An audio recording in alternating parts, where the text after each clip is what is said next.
நான் நடிச்சிருந்தேன் ஒரு படம். அங்கே வந்து ரொம்ப மொக்க வாங்கி வந்த அதே யூனிட்டில் இருந்த இன்னொரு டெக்னீஷியன் தான் அந்த படத்துலேயும் ஒரு டெக்னீஷியன். அவர் என்ன சொல்லிட்டாரு, நான் அப்போ தான் சொதப்பிகிட்ருக்கேன், ஓவர் பண்ணி என்னவோ பண்ணிகிட்ருக்கேன்.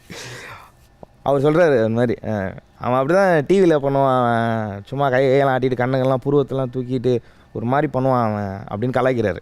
எல்லோரும் சிரிக்கிறாங்க.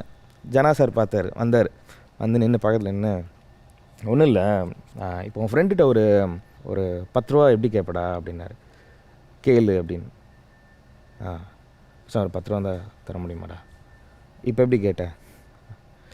மச்சான் ஒரு 10 ரூபா தான் தர முடியுமாடா? இப்படியே கேட்க மாட்டேல்ல.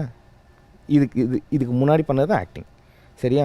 Just react, not act. அப்போ அந்த மீட்ரு சொல்லி கொடுத்தாரு எனக்கு. அங்கே பிடிச்சேங்க நான் அந்த படம். ஒரு தடவை கூட செகண்ட் டேக் வாங்கவே இல்லை.